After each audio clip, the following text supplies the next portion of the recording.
7.2 million acres. That number is bigger than the entire state of Maryland, and it's all burned in just 1 year. 80 large fires are burning across this country right now, and not one of them is fully contained. 28,710 firefighters are deployed today, and we still had to call Australia and New Zealand for help. 169%. That is how far above the 10-year average we are right now on acres burned, according to the National Interagency Fire Center. And late yesterday, a brand new fire exploded outside Tok, Alaska. A downed power line, 20 miles per hour winds, and within 7 hours, over 1,500 acres gone. Between 6 and 10 structures have already burned. People are in shelters tonight. This is August 18th, 2026. We are at National Preparedness Level 5, the absolute ceiling, which means every resource this country has is already committed. And the National Weather Service is not giving us an easy week ahead. There's a lot to unpack here. So let's get right into it, because if you are anywhere near an active fire zone today, this forecast is for you.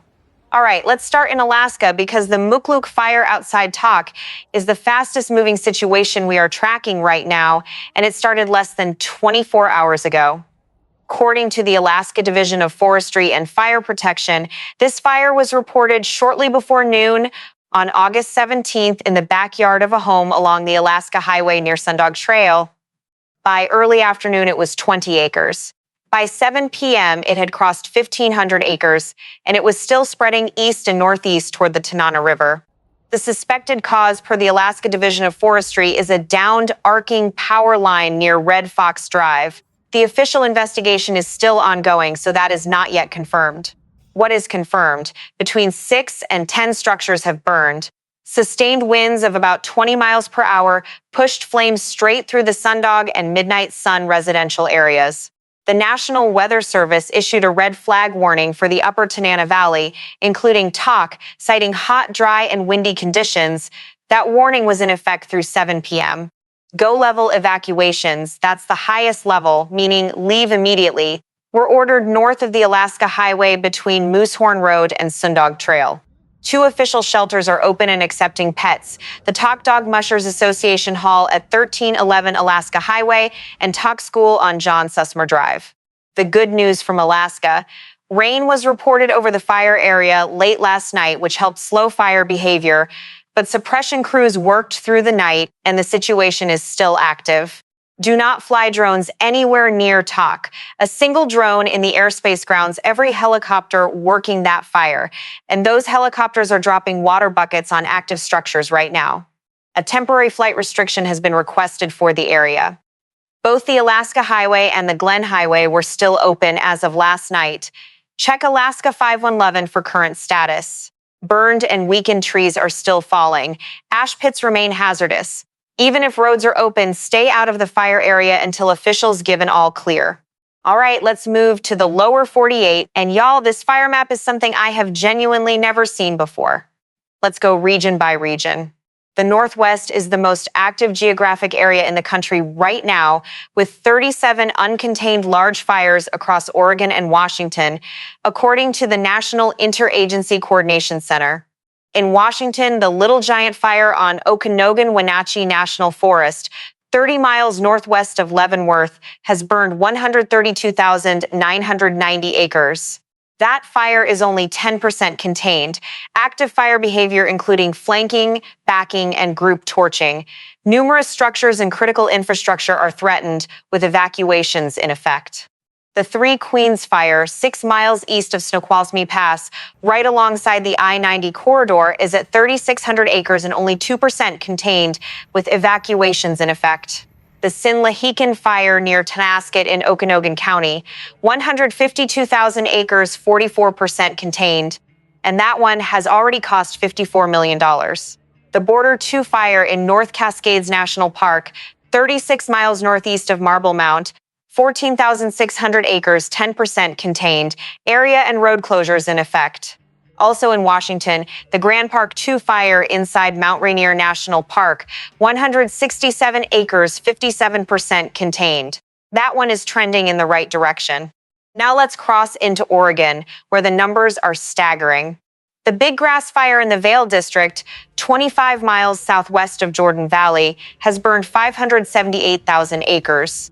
71% contained, though the National Interagency Coordination Center notes the acreage reflects more accurate mapping. The number has actually been revised down slightly as perimeters are refined. The Grasshopper Fire on Mount Hood National Forest, 90,000 acres 10 miles east of Government Park, is at 47% contained with active fire behavior, including running and wind-driven runs. The Hagen Fire on Umatilla National Forest, 26 miles east of Pendleton, 56,000 acres at 14% contained. Numerous residences threatened evacuations in effect in that area of eastern Oregon. The Wrights Spring Fire on Fremont-Winema National Forest, 2 miles west of Sprague River, 53,600 acres at 51% contained. Evacuations remain in effect. The Roe Creek Complex, 10 miles south of Fossil, Oregon, 373,000 acres, 89% contained. Crews are in mop-up operations but warn of increased visible smoke today. That smoke is expected, residual heat burning inside the perimeter. The incident management team says it's within control lines, but it will look dramatic from U.S. Highway 26 in the area. Here's the interesting thing about Oregon this summer. 3 fires in this state alone crossed the 100,000-acre megafire threshold, according to state records. That is unprecedented in recorded Oregon history. Now into the Great Basin, Nevada and Utah, where the situation is mixed with some fires winding down, but a dangerous new one demanding attention. The Shoshone Fire in Churchill County, Nevada, 58 miles northeast of Fallon, lightning-caused, is at an estimated 793 acres as of yesterday's reporting, with 0% containment. Active fire behavior, rapid spread, steep rugged terrain, short grass, brush, and juniper. Winds 15-25 miles per hour, critically dry fuels, 115 personnel assigned. Here's the important thing about juniper. Retardant lines have a harder time holding in heavy juniper, which means aerial drops are less effective and terrain limits where ground crews can safely work. The Shoshone Fire is expected to spread south and east following topography and fuel. If you're northeast of Fallon, monitor the Carson City District BLM for evacuation information. The Bug Fire, 4 miles northwest of Cold Springs, Nevada, 93,000 acres, 85% contained. The Stallion Fire, 10 miles west of Nixon, 40,000 acres, 82%. Washoe County Sheriff Darren Ballum confirmed overnight that a life was tragically lost during the Bug and Stallion response. Our condolences to that family and to the entire Washoe County community. In Utah, the Widemouth 2 Fire on Fish Lake National Forest, 2 miles southwest of Kanosh, 129,000 acres at 84% contained. Evacuations and closures still in effect.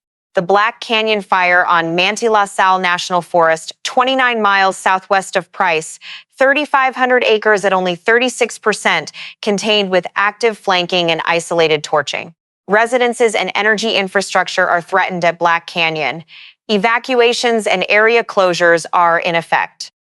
That is, one crews in the Rocky Mountain area are watching closely today. Now to New Mexico, because the Frijoles Fire in the Pecos Wilderness is a situation that is actively deteriorating, and I want to be direct with you about what that means.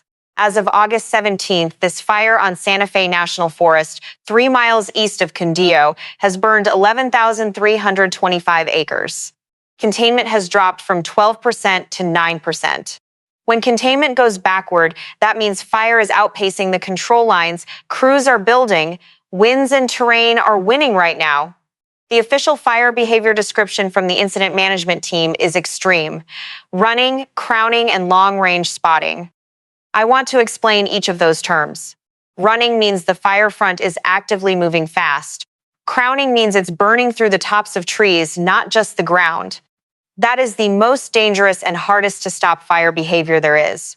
Long-range spotting, that's when burning embers get lofted high into the air and land ahead of the main fire front, potentially miles away, starting new ignitions before crews can respond. Camino de Cannon in Condillo remains under GO evacuation status. That means leave now, do not wait. The rest of Condillo and Cerro Pinon are under set. Be packed and ready to move immediately. Borrego Mesa, Nambe Pueblo Lake, and Cordova are under ready status. Those communities need go bags packed and 2 evacuation routes identified. Monitor the Santa Fe County Sheriff's Office for updates. Down in Southern California, the timber fire on Los Padres National Forest, 4 miles southeast of Big Sur on the Central Coast, 5,103 acres, 17% contained. Numerous residences and critical infrastructure threatened, evacuations in effect. And in San Diego County, the Sorrento fire has been stopped. Crews are in mop-up, but hot, dry conditions mean the threat of new ignitions remains real.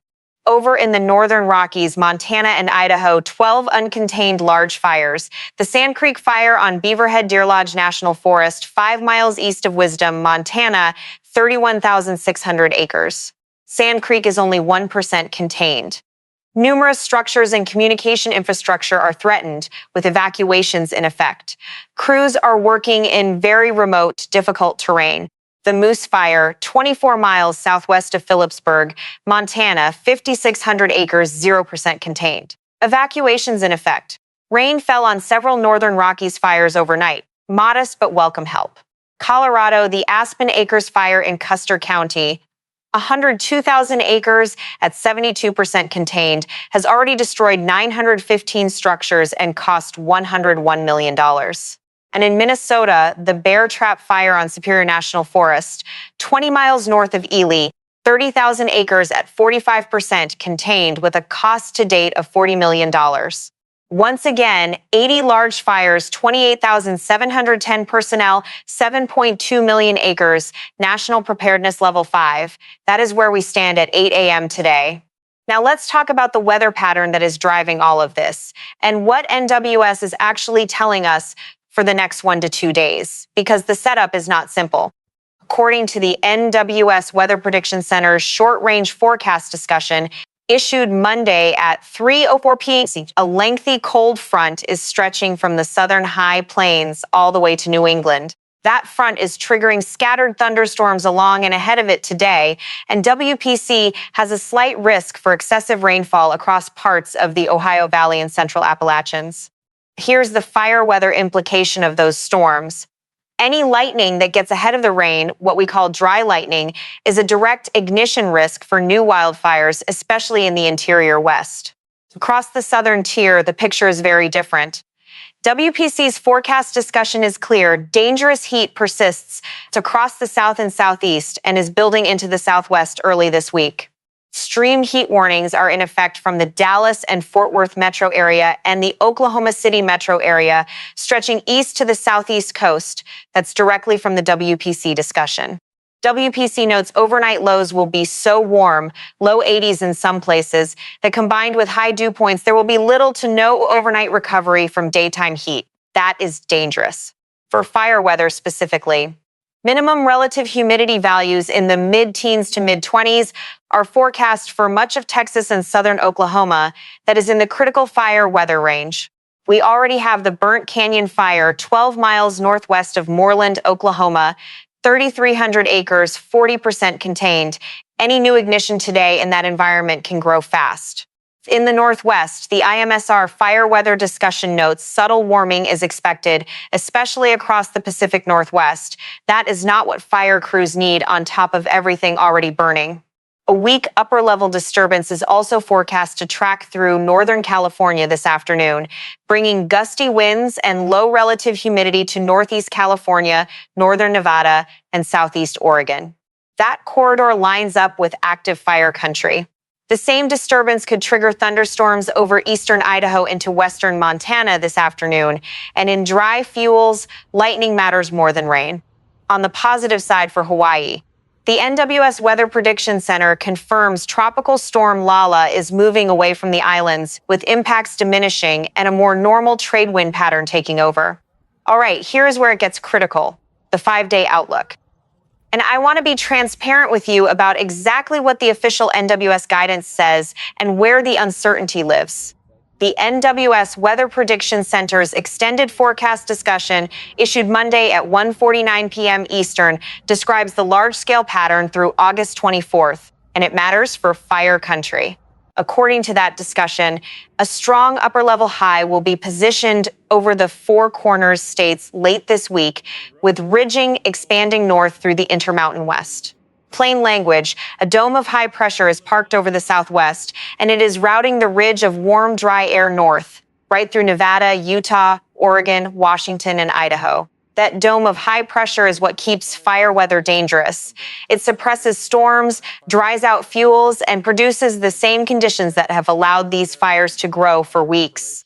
WPC is forecasting that this pattern will maintain hazardous heat across the Southwest into the South Central Plains and the lower Mississippi Valley through at least the weekend.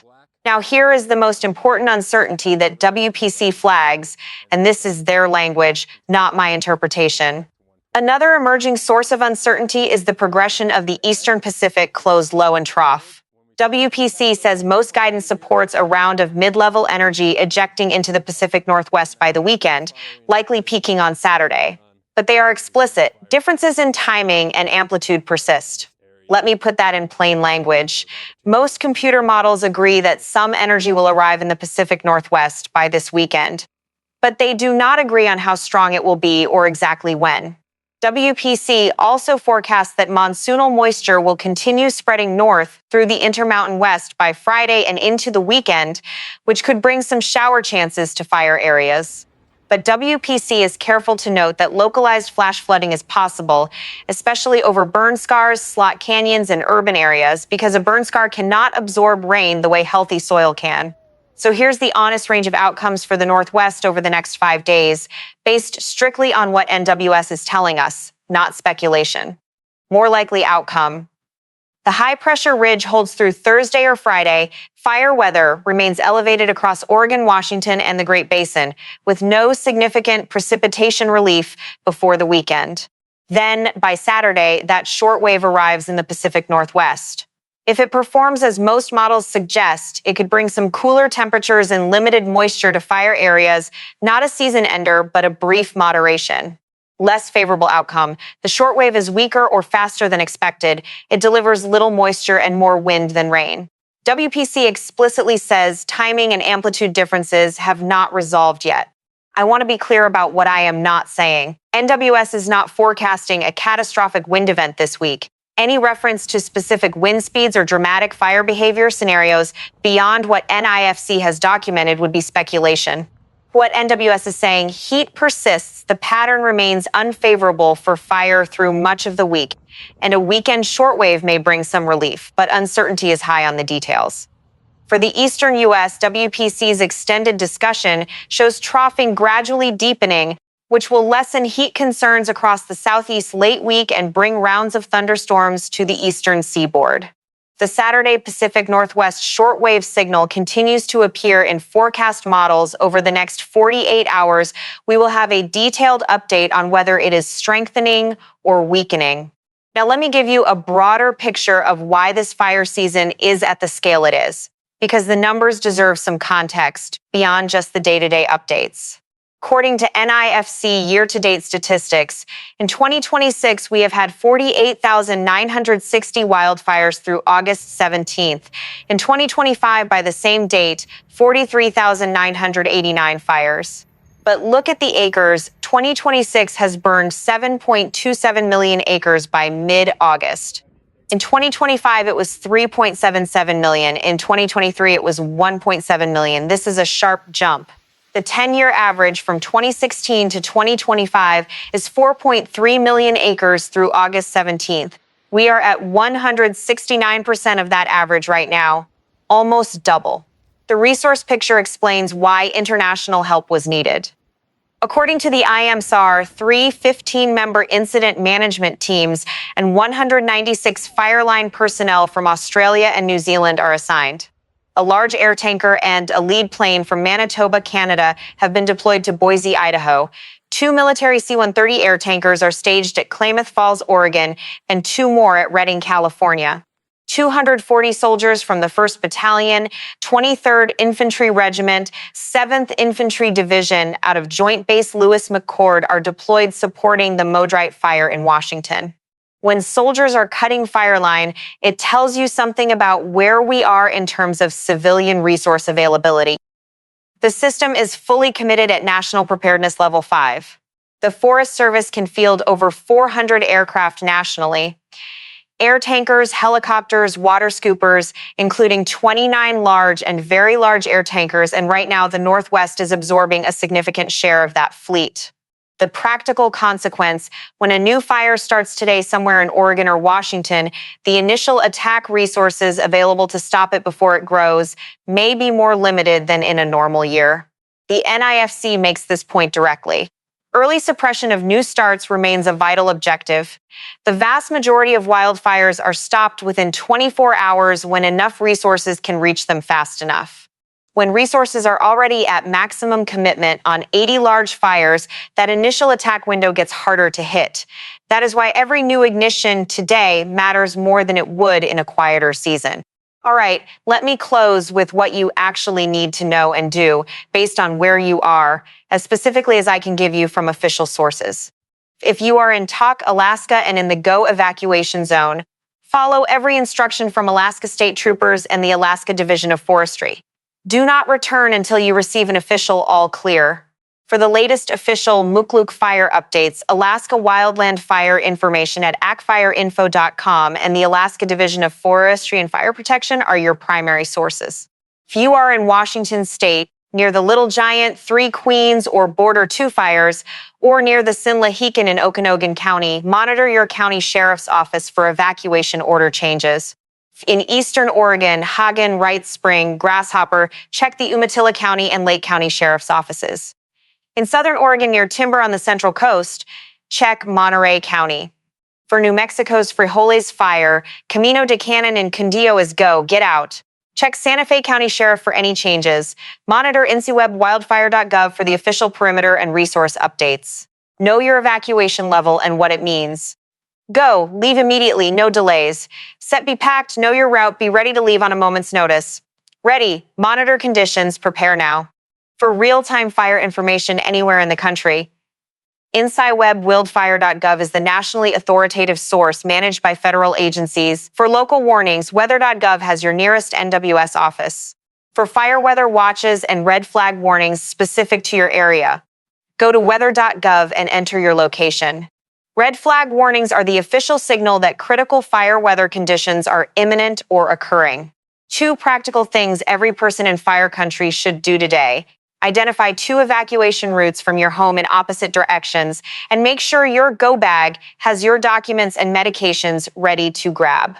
The weekend shortwave forecast for the Pacific Northwest will become clearer over the next 48 to 72 hours as model runs update.